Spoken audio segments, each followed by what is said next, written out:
بسم اللہ الرحمن الرحیم نحمده ونصلی ونسلم علی رسولہ الکریم اما بعد۔ میرے عزیزوں اور بھائیوں، چند دن اللہ تبارک و تعالی کی توفیق سے بچوں کے تعلق سے اولاد کی نسبت سے کچھ باتیں بیان ہوئی ہے۔ اللہ تعالی ہم سب کو عمل کی توفیق دے اور اس کے مطابق زندگی گزارنے کی توفیق عطا فرما دے۔ ظاہر ہے کہ اصل تو عمل ہی ہے، غصہ ہو اور تکبر ہو اور دوسرے کا خیال نہ ہو اور پھر آدمی اپنی منمانی کرتا رہے تو چاہے کتنا ہی بڑا علامہ ہو، میرے عزیزوں، کامیابی تو نہیں ہے، کامیابی نہیں ہے۔ بہرحال آج بھی کچھ باتیں عرض کروں گا، ان کے تعلق اولاد سے نہیں ہے، وہ عام باتیں ہیں، اور وہ میں بہت دنوں سے سوچتا ہوں کہ کب عرض کروں، کب ان باتوں کو موج میں جو اس وقت چل ہے سب جو ہے پورے نول ہیں وہ چمکے ہیں۔ لوگ کتنے ہی لوگ مستقدر کرتے ہیں، میسیج بھیجتے ہیں کہ جی کوئی خاص بات دھیان سے سنو توجہ سے، اور اللہ تعالی سے دعا کرو کہ اللہ ہم کو توفیق دے۔ موجودہ حالات اور زمانے کے تقاضے کے لحاظ سے مجھے اور آپ کو کن چیزوں میں مضبوط ہونا چاہیے تاکہ ہر آنے والی اگلی کل اور ہر آنے والا دن اور مہینہ اور ہفتہ اور سال جس میں ہم نئے صبر آزما حالات سے گزارے جا رہے ہیں، جی تو ہم میں یہ ایمانی قوت ہو، قلب میں، دل میں ایسا مضبوط ایمان ہو کہ ہم جم سکے اور ٹھہر سکے ان حالات کے سامنے، پلٹا نہ کھائیں۔ کیا کرنا چاہیے اس 15-20-25 منٹ میں؟ میرا جی چاہتا ہے بس آپ حضرات کی خدمت میں اس کے تعلق سے کچھ باتیں عرض کرتا ہوں۔ میرے عزیزوں، سب سے پہلا کام تو یہ ہے کہ اپنے دل کو ٹٹولو اور محاسبہ کرو، اور گہرائی کے ساتھ دل میں یہ دیکھو کہ اللہ عز و جل کی ذات کے وجود پر کہ کوئی اللہ ہے، اور وہی اللہ اس کائنات کو چلانے والا ہے۔ پتا پتا، ذرہ ذرہ اللہ تعالیٰ کے فیصلے سے وجود میں آ رہا ہے، اور میرے موافق حالات ہوں یا ناموافق ہوں، اچھے ہوں یا برے ہوں، سب کچھ کا مالک اللہ ہے۔ زمین، آسمان، چاند، سورج۔ یہ آپ کہیں گے کہ میں کیا نصیحت کرنے لگ گیا؟ غور سے سنیے۔ ہم اپنے دل کو ٹٹولیں کہ اس کا استحضار کتنا ہے دل میں، یہ ایمان اللہ تعالیٰ کی ذات پر اور صفات پر کس طرح رچا بسا ہے میرے آپ کے دل میں۔ توحید ذاتی اور توحید صفاتی، اللہ تعالیٰ کی ذات ایک اکیلی ہے، کوئی شریک نہیں ہے اللہ تعالیٰ کا۔ اور میرے عزیزوں اور بھائیوں، یہ جو صفات ہیں، رزق دینے والا اکیلا اللہ، حفاظت کرنے والا اکیلا اللہ، ہمیشہ سے ہمیشہ زندہ رہنے والا اکیلا اللہ، اچھے حالات دینے والا اللہ، کائنات کو الٹ پلٹ کرنے والا، کورونا وائرس آئے جائے اس سے حالات بنے، موافق ناموافق، جی گھر میں بیماریاں ہو نہ ہو، آرام رہے، راحت رہے، یا ہم بیماریوں سے گزارے جائیں، سب توحید صفاتی۔ میرے بھائیوں، سننا دھیان سے، یہ جو توحید صفاتی ہے، اگر یہ میرے اور آپ کے قلب میں مستحضر ہو جائے، جم جائے، رچ اور بس جائے، تو زندگی کا مزہ ہی بدل جائے گا، زندگی کا رخ ہی پلٹ جائے گا۔ ہاں، ایک تو ہے کہ ایک دن کلمہ پڑھ لیا، ایمان لے آئے، الحمدللہ مومن بن گئے، میں یہ بات صرف نہیں کر رہا ہوں۔ اس توحید ذاتی اور صفاتی کو قلب میں ایسا رچانا اور بسانا، اور ایسی صفت احسانی کو پیدا کرنا کہ جب گھر میں کوئی ناموافق بات ہو فوراً اللہ کی طرف ذہن جائے، جب حکومتوں کی طرف سے، ملکوں کی طرف سے، حاکموں کی طرف سے، بڑوں چھوٹوں کی طرف سے کچھ پیش آ رہا ہے، ہم فوراً متوجہ اللہ ہو رہے ہیں۔ اللہ کی ذات ہے کرنے والی، وہ ہے پیدا کرنے والی، وہ ہے زندگی دینے والی، وہ ہے موت دینے والی، وہ ہے مرض دینے والی، بیماری دینے والی، وہ ہے شفا دینے والی، صحت دینے والی، وہ ہے عزت دینے والی، وہ ہے اونچے کو نیچا کرنے والی اور نیچے کو اونچا کرنے والی، اور وہ ہے رزق و روزے دینے والی، اور وہ ہے رزق و روزے کی وسعتیں دینے والی، اور جس کے لیے وہ ہے اللہ کی وہ ذات ہے روزی کی تنگی ڈالنے والی اور حالات میں پھنسانے والی، حالات سے نکالنے والی۔ سجدہ صرف اس کو ہوگا، کوئی نہیں۔ پیدا کائنات کو اس نے کیا، پتا اس کے قبضے میں ہے، اور ذرہ ذرہ سب اس کے فیصلے سے ہے۔ ساری کائنات میں بسنے والے تمام انسانوں کے قلوب اور دل، تمام انسانوں کے، شوہر یہ سوچے یہ بیوی بچے جو ناموافق ہو رہے ہیں میرے اور میرے لیے ٹینشن بن رہے ہیں، ان کے دل صرف اللہ کے قبضے میں ہے۔ اور اگر بیوی پریشان ہے وہ یہ سوچے میرے شوہر کا دل صرف اللہ کے قبضے میں ہے۔ حاکموں کے دل اللہ کے قبضے میں ہے، اور وہی اللہ تعالیٰ ڈال رہے ہیں دلوں میں کیا کرنا ہے کیا نہیں کرنا۔ جو ڈال رہے ہیں، جس طرف ان کے دل کو پھیرا جا رہا ہے وہ چلے جا رہے ہیں۔ قتل ہے، ظلم ہے، جی بدامنی ہے، سب اللہ کے لانے سے ہے۔ میں بہت دنوں سے سوچ رہا ہوں کہ اس موضوع پہ بیان کروں، یہ بیان بہت ضروری ہے، یہ بیان بہت اہم ہے۔ سن لیجئے غور سے۔ ایک ہے ایمان، ہم اللہ کو مانتے ہیں کہ وہ ہے پیدا کرنے والا، روزی دینے والا، عزت دینے والا، شفا دینے والا، صحت دینے والا، دلوں پر قبضہ اس کا ہے، دلوں میں حالات، دلوں میں سارے تغیرات لانے والا، جی، اور اونچے کو نیچا، یہ ایک ہے ایمان۔ لیکن میں جو اس وقت آپ کو نصیحت کرنا چاہتا ہوں اور بات کہنا چاہتا ہوں میرے پیارو، ہم دنیا کے مشغلوں میں، جھمیلوں میں اتنے نہ الجھ جائیں کہ ہمیں یہ سوچنے کا موقع ہی نہ ملے۔ ایمان سرسری، اس پر راضی نہ ہو جائیے، ایمان سطحی، اس پر مطمئن نہ ہو کے بیٹھو۔ ہاں، اسی لیے حدیث شریف میں دعا مانگی گئی، زین اللہم زین الایمان فی قلوبنا، اے اللہ ایمان کو ہمارے قلوب میں مزین کر دیجئے۔ جب یہ ایمان دلوں میں مزین ہوگا اور دل کے اندر ایمانی انوارات اور تجلیات دل میں جی رچی وسیع ہوں گی، زندگی یہ زندگی دنیا کی جنت بنی ہوئی ہوگی۔ ہاں، ہزار مشقتوں میں، تکلیفوں میں، ناگوار حالات میں، ناخوشگوار صورتحال میں، پھر بھی جنت بنی ہوگی۔ میرے پیارو، یہی راز ہے کہ اللہ والے ہر آن ہر لمحہ بہت مطمئن اور راضی اور خوش رہتے ہیں۔ بے کیفی میں بھی ہم نے تو ایک کیف مسلسل دیکھا ہے، اور جس حال میں بھی وہ رکھتے ہیں اس حال کو اکمل دیکھا ہے، اور جس راہ کو ہم تجویز کریں اس راہ کو اثقل دیکھا ہے، جس راہ سے وہ لے چلتے ہیں اس راہ کو اسہل دیکھا ہے۔ ہم اپنی تجویزوں سے اپنی زندگی جب گزارنے پہ آتے ہیں تو مشقتوں میں، مصیبتوں میں آتے ہیں، اور جب ہم اللہ کے فیصلے پہ راضی ہو کے کہتے ہیں میرے مولا جس راہ سے آپ مجھے لے کے چل رہے ہوں، بیماری کے راستے سے میں خوش ہوں، صحت کے راستے سے میں خوش ہوں، فقر کے راستے سے میں خوش ہوں، اور تنگیوں کے راستے سے تو بھی میں خوش ہوں، جی، اور ناز و نعمت اور مال و دولت کے راستے سے تو بھی میں خوش اور مطمئن ہوں، حالات سازگار ہوں۔ کیوں؟ لے کے چل آپ رہے، میں خود نہیں چل رہا ہوں۔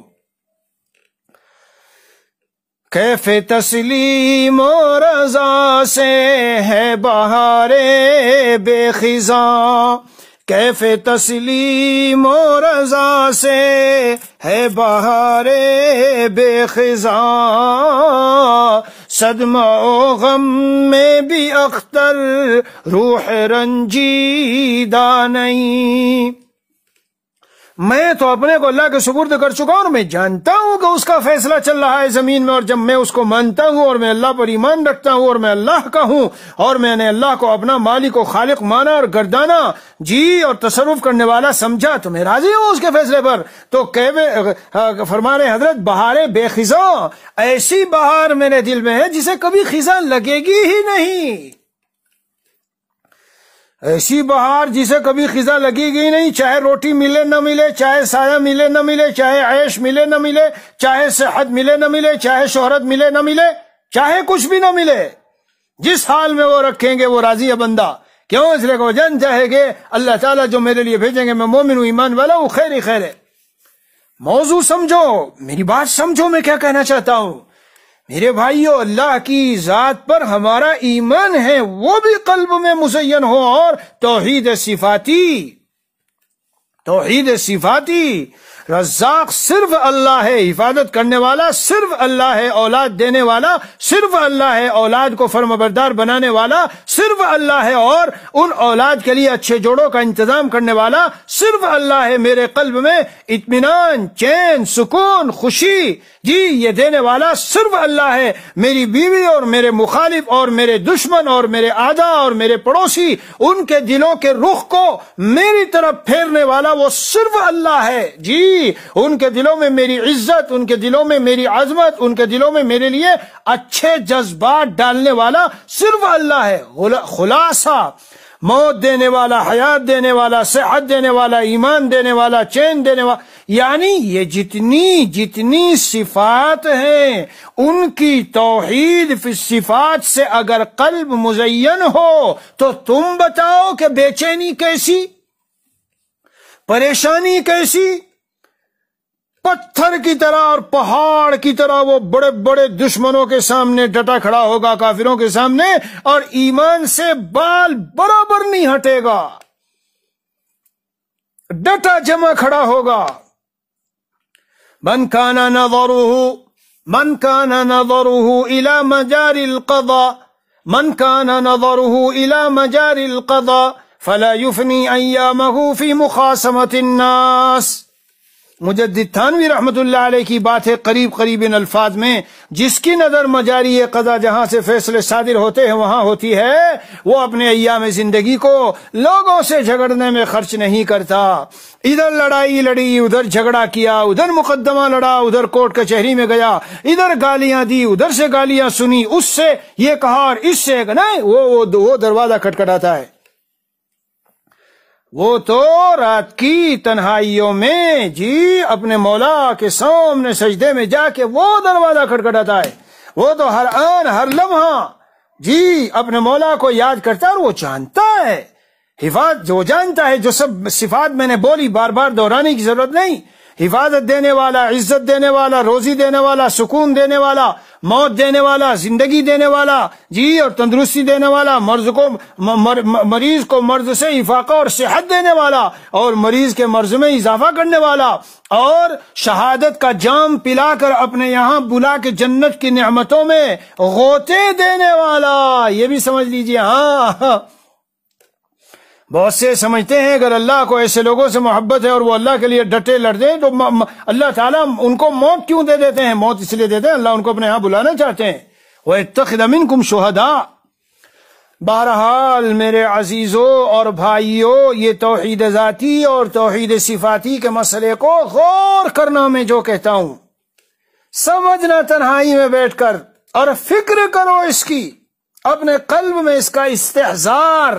یہ دیکھو، ایک ایمان، میں نے کہا ایمان سب مسلمانوں کا ہے، لیکن کیفیت یہ احسانی اور قلب میں استحضار اور قلب میں مزین ہونا. جب یہ ہوگا تو نماز میں کھڑے ہو کے دائیں بائیں کے خیالات آئیں گے. جب یہ ہوگا تو تجارت اور کاروبار میں آدمی جھوٹ بولے گا، اور تجارت و کاروبار میں لگ کر اللہ سے غافل ہوگا؟ ہرگز نہیں. کیوں؟ وہ جانتا ہے کہ یہ کاروبار، یہ تجارت، یہ بزنس، یہ دکان، یہ زراعت، یہ ملازمت، یہ کھیتی، یہ فیکٹری، یہ کچھ مجھے روزی وغیرہ دینے والی نہیں. میں نے تو پڑھا ہے کہ رزاق تو اللہ ہے. ان ربک یبسط الرزق لمن یشاء ویقدر. پڑھتے پڑھتے میں ایک دن گاڑی میں بیٹھا جا رہا تھا تو میں سوچ رہا تھا اگر قرآن کی یہ ایک آیت ہی کسی کو یاد ہو اور مستحضر ہو تو روزی کے معاملے میں وہ ٹینشن میں کیسے آ سکتا ہے؟ ہرگز نہیں آ سکتا. اس لیے کہ ایمان ہمیں قرآن سکھا رہا ہے کہ اے میرے یعنی قرآن میں اعلان کیا جا رہا ہے، میرے بندے، میں جس کے لیے چاہوں گا روزی کو کشادہ کروں گا، پھیلا دوں گا، زیادہ دوں گا، وسعتیں دوں گا، اور میں جس کے لیے چاہوں گا تو تنگی رکھوں گا. اللہ کی حکمتیں ہوتی ہے، ہم نہیں سمجھتے. وَإِن مِّن شَيْءٍ إِلَّا عِندَنَا خَزَائِنُهُ وَمَا نُنَزِّلُهُ إِلَّا بِقَدَرٍ مَّعْلُومٍ. اللہ تعالیٰ فرماتے ہیں ہر چیز کے خزانے میرے پاس ہے، میں اتارتا ہوں معلوم مقدار کے مطابق۔ تجھے جتنی شہرت دینی ہے، تجھے جب سکون دینا ہے، تجھے جب راحت دینی ہے، تجھے جب ٹینشن فری کرنا ہے، تجھے ملینر بلینر بنانا ہے یا تجھے غریب رکھنا ہے، تجھے طاقتور بنانا ہے یا کمزور رکھنا ہے، تجھے شفا دینی ہے یا بیمار رکھنا ہے، تجھے زندہ رکھنا ہے موت دینی ہے، میں جانتا ہوں میں کتنی موتیں زمین پر اتارنی ہے مجھے، اور کتنوں کے لیے شفا اتارنی ہے مجھے، اور کتنے انسانوں میں جی جو حمل ٹھہر چکے ہیں رحم مدر میں، ماں کے پیٹ میں، کتنوں میں مجھے جان ڈالنی ہے، روح ڈالنی ہے، اور کتنوں کو ایسے ہی ضائع کرنا ہے۔ سمجھ لو یہ موضوع ابھی آیا تھا۔ ہم بھاگتے ہیں کافروں کی طرف، منتر سنتر کرو تاکہ اولاد ملے۔ اللہ تعالیٰ کہتے ہیں میں کروں گا، میں جانتا ہوں۔ یہب لمن یشاء اناثا۔ بہرحال آج کا میرا عنوان یہ ہے، اب ہم جن حالات سے میرے عزیزو، جن حالات سے ہم گزر رہے ہیں، جو حالات اور جو دور اور جو یہ دہریت اور نیچرائزیشن یعنی نیچر اور فطرت پر بولنے والے، اور دہریت اللہ کا انکار کرنے والے، اور زمانے کے حالات کو آنکھوں سے دیکھ کر سب کچھ اس کو سمجھنے والے اور دوسروں کو سمجھانے والے، اس لیے میں کہتا ہوں اپنے بچوں کو اس بڑے وبال سے بچا لو، یہ جو نیٹ کا وبال ہے، ورنہ چپ کے ان کے دلوں میں دہریت، جی ایتھیزم اور یہ دہریت اس طرح سے سرایت کرے گی کہ ایک دن پتا چلا بال آٹے میں سے جیسے بال نکالا ہے ایسے نکل کے چپ چاپ وہ دہریا بن گیا، آپ کو پتا بھی نہیں، اور وہ دہریا بن چکا۔ اب جب بن چکا ہے، اب وہ باتیں کرتا ہے گھر میں اور بولتا ہے کچھ سے کچھ، جی تو اس وقت میں پتا چلتا ہے۔ جنازے میں کہا کہ شریک ہوا، میں نے 1-1.5 مہینہ پہلے ایک واقعہ بتایا تھا، جب اس کے حالات کا کچھ پتا چلا، گھر والوں نے معلومات کی تو ابا اماں تو ناراض ہو گئے، اس کو یہ سب کیوں پوچھ رہے ہو؟ لیکن اس نے کہا کہ میں اللہ کو تو مانتا ہوں لیکن رسول کو نہیں مانتا۔ دیکھا، اور ایسی باتیں ہیں خطرناک جو نیٹ کے ذریعے سے پلائی جا رہی ہے ہمارے جوان بچوں اور بچیوں کو۔ ہم تو بس یہ ہے کہ ان کو ذرا گیم کھیل لیں گے، ذرا سا ٹی وی دیکھ لیں گے تو ہم بھی اپنا کچھ کام دھندا کر لیں گے، ورنہ ہر وقت کون ان کو گود میں لے کے رکھے اور ہر وقت کون ان کے پیچھے پڑا رہے؟ اللہ نے جب تمہیں دیے ہیں تو ذمہ دار بھی بنایا ہے۔ بہرحال میرے بھائیوں، اس کام کے لیے اب آپ اگر یہ سوال کریں کہ حضرت یہی ایمان قلب میں راسخ ہو اور مضبوط ہو، اس کے لیے ہمیں کرنا کیا چاہیے؟ چند اعمال بتاتا ہوں، سنو غور سے۔ نمبر 1، طہارت کے ساتھ زندگی گزاریے، ظاہری باطنی، دل دماغ کو گندا نہ کیجیے، جی دل دماغ کو بے حیائی کی چیزوں سے گندا نہ کیجیے، اور بدن کو بھی 24 گھنٹے پاک رہیے۔ آزار ہوتے ہیں، کبھی عذر ہوتا ہے، عذر کی وجہ سے اگر کوئی نہیں رہ پاتا کوئی مسئلہ نہیں ہے، اتنا تو کر سکتے ہو جی کہ دیوار پر ہاتھ لگا کر اور تیمم کر لو، مٹی کا کوئی ڈھیلا وہ رکھو جی اور تیمم کرو، اس سے بھی آدمی پاک ہو جاتا ہے، لیکن نماز کے لیے نہیں، تلاوت قرآن کو چھونے کے لیے نہیں۔ جن کاموں کے لیے وضو ضروری ہے، اگر پانی موجود ہو اور کوئی تیمم کر کے ان کاموں کو کرنا چاہے لا یجوز، یہ جائز نہیں۔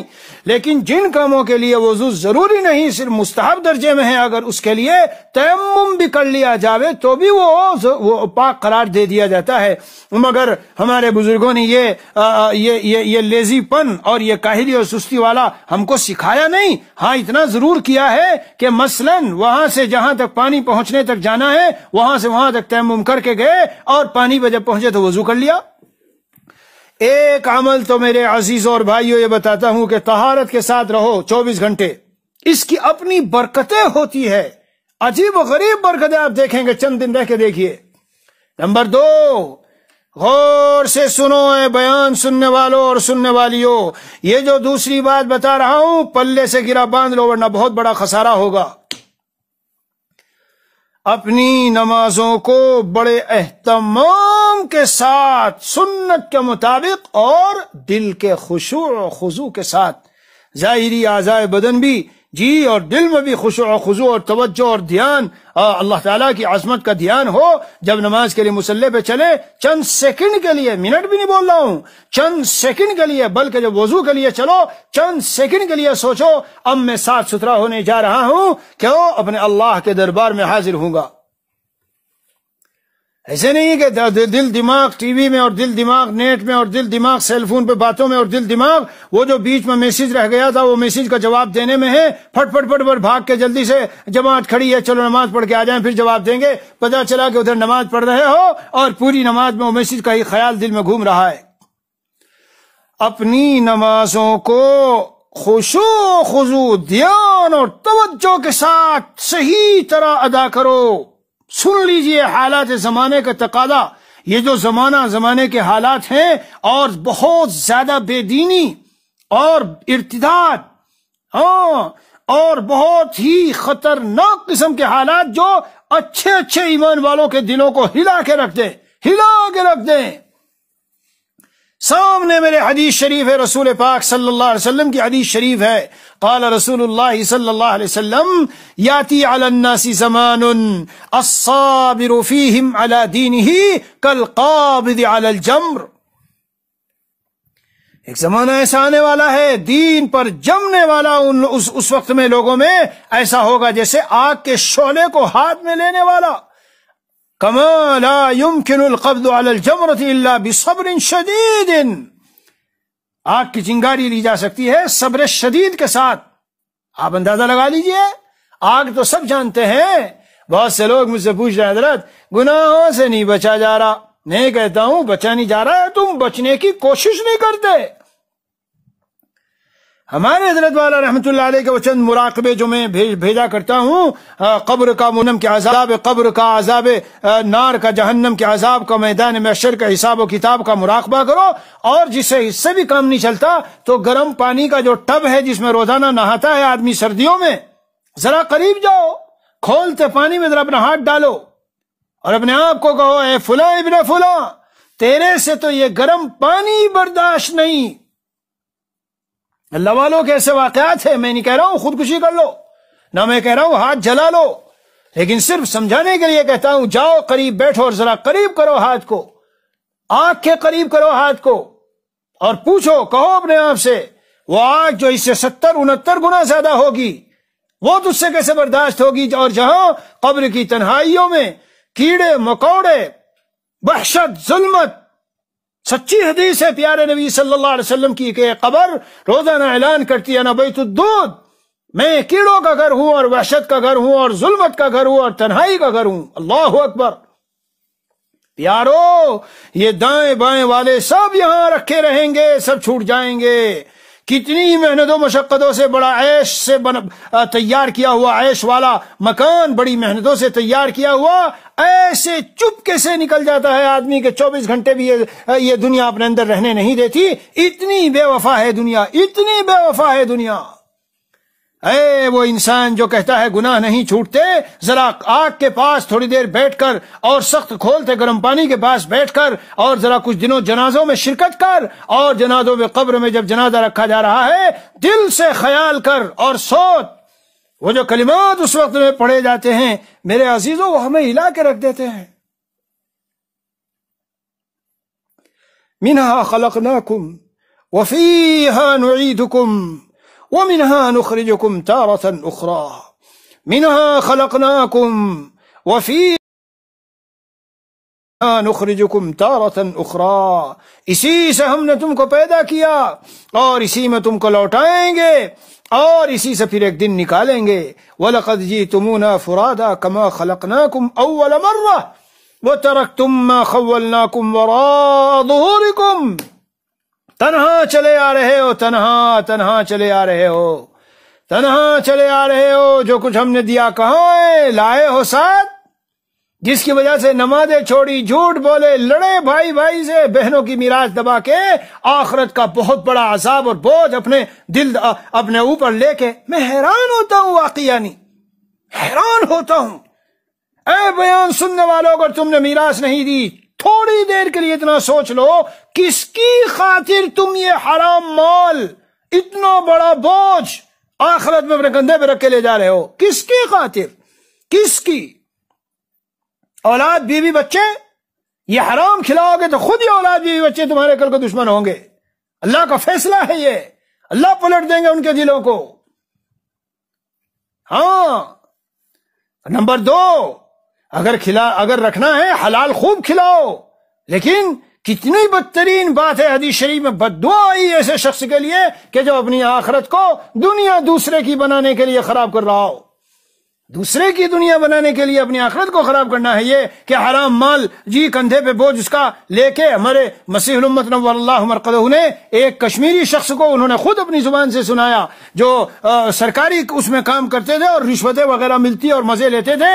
وہ حضرت کے پاس پہنچے، حضرت کو کشف ہوا تو حضرت نے فرمایا آج تو تم یہ سب لے کر اور جی یہاں پر وہ کر کے جاؤ گے، جمع کر کے جاؤ گے. ادھر جب تم قبر میں پہنچو گے تو یہ لوگ جو ہے یہاں یہ چٹخارے لے کے، اور چٹخارا لیا حضرت نے، ایسے چٹخارے لے کر کھا رہے ہوں گے اور تمہیں وہاں عذاب ہو رہا ہوگا. بس اللہ والے بڑے جو ہوتے ہیں بھائی وہ ہماری طرح تھوڑا ہی ہوتے ہیں. ان کے تو جملوں میں ایسا اثر ہوتا ہے جیسے حضرت نے فرمایا، وہ سناتے تھے میری آنکھوں سے آنسو بہنے لگ گئے اور اسی دن سے میں نے توبہ کر لی اور جا کے کتب خانہ کھولا اور وہ سب چھوڑ دیا. بہرحال میں عرض کر رہا ہوں کہ نماز کو جاندار بناؤ. جاندار یہ جو آج کا حالات چل رہے ہیں، سب سے پہلی بات تو میں نے کہی ایمانی مذاکرہ اور ایمان کے بارے میں اپنا محاسبہ اور توحید و ذاتی اور صفاتی کو اپنے دل میں چیک کرتے رہنا، اور قرآن و حدیث کی جو محفلیں ہوں، مجلسیں ہوں، اور علماء اور بزرگوں کی جو مجالس ہوں ان میں بیٹھ کر اپنے ایمان میں تازگی لاتے رہنا اللہ کی ذات و صفات پر، اور کتابیں سن کر گھر میں دینی مذاکرہ کر کے اور گھر میں کتابوں کی تعلیم کر کے. نمبر 2، طہارت کے ساتھ رہو. اور نمبر 3، یہ خشوع و خضوع والی نماز یہ بہت زیادہ اہم ہے. یہ سمجھ لو کہ اگر پوری توجہ اور دھیان اور استحضار عظمت ذات خداوندی کے ساتھ اور جو کلمات زبان سے ہم نکالتے ہیں ان کلمات کے معانی مستحضر رکھتے ہوئے اللہ عز و جل کے سامنے 5 وقت کی یہ نمازیں اور ان کی سنتیں پڑھی جائے تو آدمی کے ولی کامل بنانے کے لیے یہ کافی و وافی نسخہ ہے. مگر آج کھڑے ہوں گے وہاں دل دماغ پتہ نہیں کہاں. نماز پڑھتے 20 سال گزر گئے، چلے بھی لگا لیے اور تبلیغ میں بھی چلے گئے اور اللہ والوں کی خانقاہ میں بھی سنتوں کا کچھ پتہ نہیں. اور قرآن کی تلاوت، ارے کیا بتاؤں، یہ تو کتنے ہمارے یہاں بیان سننے والے مل جائیں گے کہ ٹھکانہ ہی نہیں تلاوت کا. اور شوق دین کا اتنا کہ ملفوظات اور بزرگوں کے وعظ اور کتابیں اور بڑا وہ ملے گا جذبہ، لیکن خود قرآن سے ہی پڑھنا نہیں آتا. اس لیے میرے عزیزو، اگر یہ جو حالات چل رہے ہیں اور ہر آنے والا دن بظاہر ایسا لگ رہا ہے کہ ہمارے دین و ایمان کی آزمائش کے لیے مشکل سے مشکل ہے، اللہ سے خوب دعائیں مانگو. میں بتا رہا ہوں، یہ ترتیب سے بتا رہا ہوں. تو تیسرا عمل یہ ہے کہ نمازوں کو خشوع و خضوع کے ساتھ پڑھیے. جی ہاں. نمبر 4، اللہ والوں کی مجالست و مصاحبت. ہر جگہ ہوتے ہیں اللہ والے کو. اگر یہ کہے ہمیں تو نہیں ملتے، کہاں ہیں اللہ والے؟ ضرور ملیں گے. ڈھونڈو، اللہ سے مانگو، اللہ کو اپنی طلب دکھاؤ، اللہ تعالیٰ لے جائیں گے، آپ کو پہنچا دیں گے وہاں، کسی نہ کسی طرح سے کنیکشن جڑا دیں گے. ان سے کی مجالست، مکالمت، صحبت، جی موعظت و نصیحت، ان کے مشورے اور ان کی تعلیمات پر عمل، ان سے خلاصہ، ان سے ایک جوڑ اور ربط ہو. جی ہاں، حالات میں ایمان پر جمنا. ایک تو ہے بس ایسے چلتے رہنا نارمل حالات میں، ایک یہ ہے جب ناگوار حالات آئیں تو ڈٹ جائے اور جم جائے کہ جو ہو سو ہو. اگر میرے بدن کو آرا لے کر ایک طرف سے دوسری طرف کاٹ کے مجھے چورا کر دیا جائے تو بھی میں کلمہ توحید لا الہ الا اللہ محمد الرسول اللہ اور دین اسلام کی حقانیت اور محمد عربی صلی اللہ علیہ وسلم کی تو رسالت کی شہادت دینے سے ہٹنے والا پیچھے نہیں ہوں. یہی یہ دجالی جب دور ہے نا، یہ اس میں یہی چیزیں کم آئیں گی. بہرحال اور بتاؤں گا انشاءاللہ. ضروری نہیں ہے کہ ہم پیر کو بیان نہیں کرتے، لیکن ہو سکا تو انشاءاللہ کل کو اسی موضوع پر مزید بیان کروں گا. یہ بہت ضروری ہے. آج کے حالات اس میں ہمیں ایمان پر جمنے کے لیے کیا کچھ کرنا ہے، تاکہ ہم یہ جو ظلمتیں اور تاریکیاں چاروں طرف سے ہمیں لپیٹ میں لے رہی ہے اور حالات دن بدن ہمیں گھیر رہے ہیں، تو ہم اپنے ایمان کی قوت سے ان کا ڈٹ کر اور جم کر مقابلہ کر سکے. اللہ عز و جل ہمارے لیے آسان فرمائیں اور ہماری حفاظت فرمائیں. دجال اور دجالی فتنوں سے اللہ ہمیں اور ہماری نسل اور ذریتوں کو اللہ محفوظ رکھے. وصلی اللہ النبی الکریم وعلی آلہ واصحابہ اجمعین والحمد للہ رب العالمین.